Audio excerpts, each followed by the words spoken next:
Hello, I'm Severin Suzuki speaking for ECHO, the Environmental Children's Organization. We're a group of 12 and 13-year-olds trying to make a difference. Vanessa Seti, Morgan Geisler, Michelle Quigg, and me.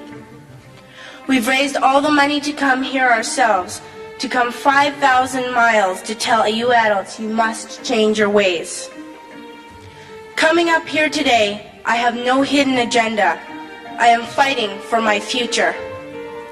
Losing my future is not like losing an election or a few points on the stock market. I am here to speak for all generations to come. I am here to speak on behalf of the starving children around the world whose cries go unheard.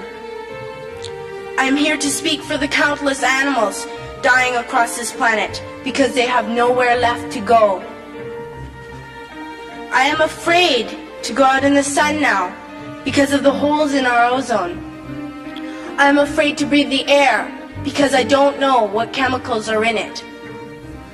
I used to go fishing in Vancouver, my home, with my dad, until just a few years ago we found the fish full of cancers. And now we hear of animals and plants going extinct, every day vanishing forever. In my life, I have dreamt of seeing the great herds of wild animals, jungles and rainforests full of birds and butterflies. But now I wonder if they will even exist for my children to see. Did you have to worry of these things when you were my age? All this is happening before our eyes, and yet we act as if we have all the time we want and all the solutions. I'm only a child and I don't have all the solutions. But I want you to realize, neither do you.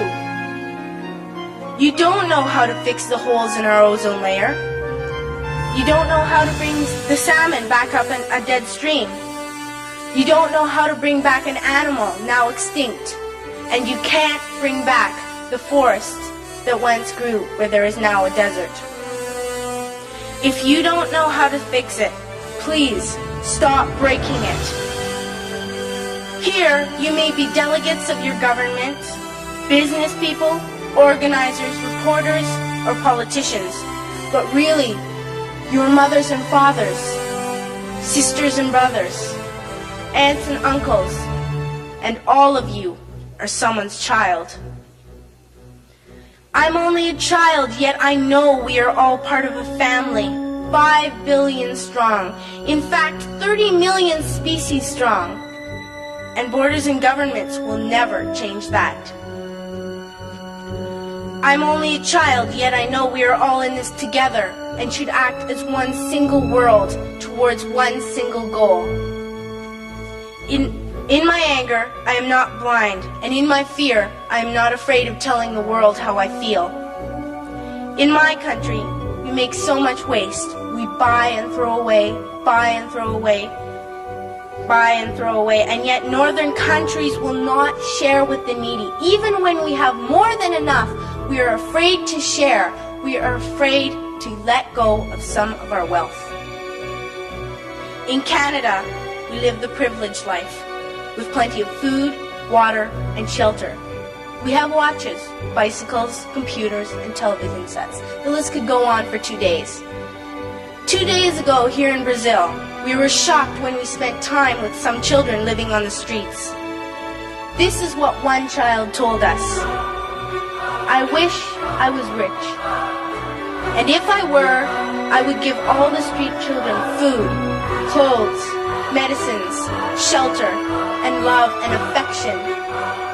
If a child on the streets who has nothing is willing to share, why are we who have everything still so greedy?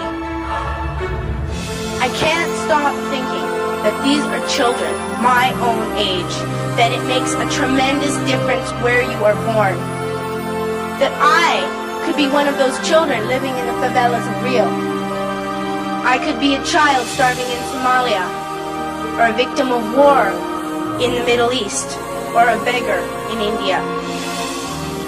I am only a child, yet I know if all the money spent on war was spent on finding environmental answers, ending poverty, and finding treaties, what a wonderful place this earth would be. At school, even in kindergarten, you teach us how to behave in the world.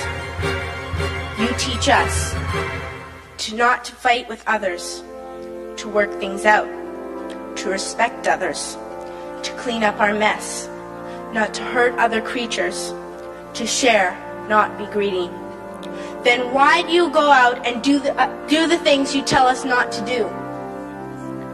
Do not forget why you are attending these conferences, who you're doing this for. We are your own children.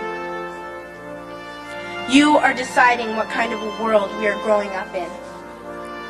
Parents should be able to comfort their children by saying, everything's going to be all right. It's not the end of the world, and we're doing the best we can. But I don't think you can say that to us anymore. Are we even on your list of priorities? My dad always says, you are what you do, not what you say. Well, what you do makes me cry at night. You grown-ups say you love us, but I challenge you, please, make your actions reflect your words.